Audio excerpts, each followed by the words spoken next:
of the air.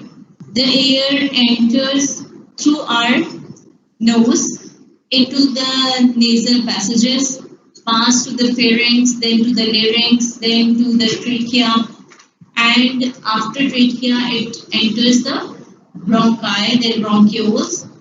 Bronchioles are further divided into terminal bronchioles, respiratory bronchioles, which are ending at the atrium, then alveolar sacs having the alveoli. So at the alveolar level, starting from the respiratory bronchiole up to the alveoli, there is a gaseous exchange taking place. The exchange of gases takes below the respiratory bronchiole up to the level of the alveoli. Above the respiratory bronchiole, the passage from the conduction pathway, but there is no exchange of gases taking place. Okay, so we divide the respiratory tract in according to the gaseous exchange into the conducting part and into the exchange part. Here we are discussing the functions of the respiratory system. The first main function is the oxygenation of air. Other minor functions include the perception of smell. What do you think? Can we perceive smell by our respiratory tract? How do? Where is the sensory receptors located for that? In the nose.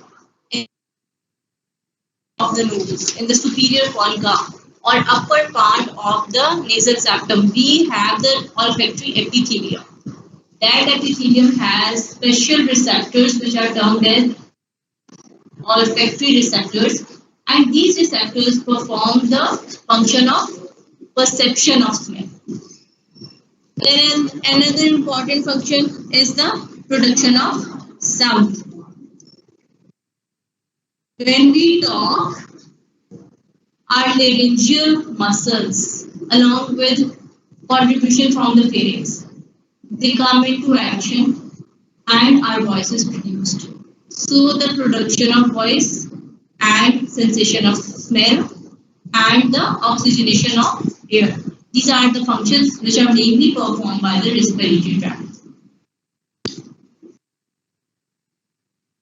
What? Production of sound is from the level of the larynx. The laryngeal muscles are mainly included in the production of sound. And the pharynx also contribute, but the main role is played by the laryngeal muscle. Then we have different components, starting from the point of entry of air. The air enters into the nasal cavity. Then after nasal cavity,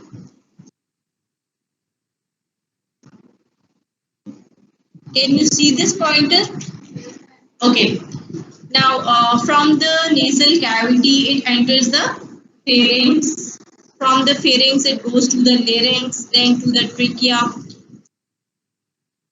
principal bronchi, lobar bronchi, segmental bronchi, which divided into bronchioles, and up to the terminal bronchioles. These parts are labeled blue because they all are making the conducting portion of air. These air passages are actually conducting the air in the respiratory tract. So they also adjust the temperature. The temperature of air warms in our nasal passages, and it is also humidified. And there is also the purification, cleaning of the air. The dust particles are removed. The other particulate matters are removed. They are trapped by the mucus, and ultimately that is either swallowed or expectorated. Then this pink portion, which includes the respiratory bronchiole, the alveolar ducts, the alveoli, alveolar sacs having the alveolar atria, and ultimately the alveoli, which make exchange part or the respiratory portion of the tract. So here the gas exchange takes place between the blood and the respiratory passages, and it also protect against the foreign particles. Some macrophages are present in the lower respiratory tract. Specialized cells are there.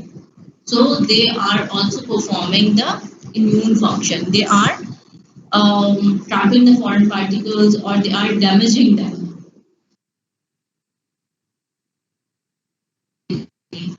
So we have divided the respiratory tract according to histology. आप लोग gross में पढ़ोगे, gross में it is divided to upper respiratory tract and lower respiratory tract. उसके division different है. हम वो division यहाँ डिस्कस नहीं कर रहे हैं, हम हिस्टोलॉजी की बेसिस पे, क्योंकि हम लोगों ने गैसियस एक्सचेंज को फॉलो करना है. तो जिस लेवल तक गैसियस एक्सचेंज हो रहा है वो हमारा गैसियस एक्सचेंज पार्ट बन जाएगा. और उससे हायर लेवल पर जहां पर एक्सचेंज नहीं है, सिर्फ एयर की कंडक्शन हो रही है, that makes the conducting part. Is it clear to everyone?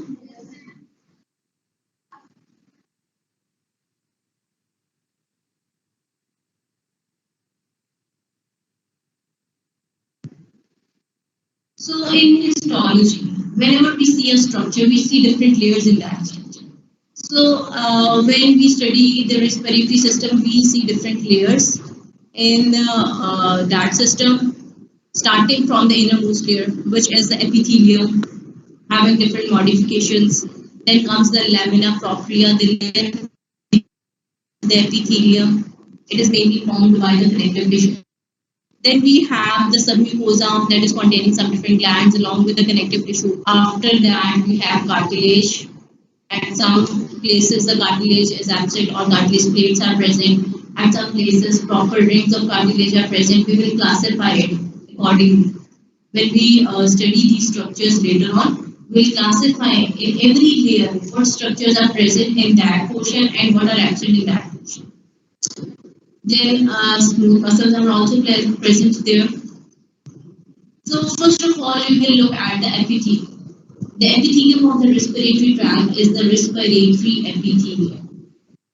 और respiratory epithelium आप लोगों ने अपने जो epithelium वाला practical किया था उसकी example में trachea में put. Anyone can recall? Ciliated थी. अच्छा ठीक है. और pseudostratified थी और columnar थी और गॉबलेट सेल्स होंगे कि नहीं होंगे? होंगे. क्यों होंगे? म्यूकस चाहिए. म्यूकस चाहिए ना, 10 पार्टिकल्स हमारे को ट्रैप करना है, उसको फाइनली स्पेक्टोरेट करना है, तो वो उसके लिए म्यूकस हमें रिक्वायर्ड है, उधर चाहिए म्यूकस के. That is perform by the goblet cells. और क्या चाहिए इसमें? सीलिया में चाहिए, तो सिलेटेड सेल्स हो गए. So the epithelium is the pseudo-stratified ciliated columnar epithelium with goblet cells. ठीक है. आप सिर्फ epithelium के नाम से आइडेंटिफाई करो कि आप लोगों ने इसमें क्या क्या आपने माइंड में रखना है. The epithelium is pseudo-stratified. Means that there is single layer of cells having some cells in between which are not reaching the apical surface. ठीक है. Okay. Then we have the cilia on the long cells. The long cells are here the columnar cells. So columnar cells bear cilia. We have the ciliated columnar cells. Then we also have the goblet cells. The basal cells which are making it pseudo-stratified are also present. So these are the major cells which we see in the pseudo-stratified ciliated columnar epithelium with goblet cells. There are some other specific cells which are present. We will discuss it here. So the conducting division of the respiratory system is lined by the pseudo-stratified columnar ciliated epithelium with goblet cells. It is a single layer of cells resting on a thick basement membrane and their nuclei are not aligned in the same place. It appears as though several layers of cells are present. and the epithelium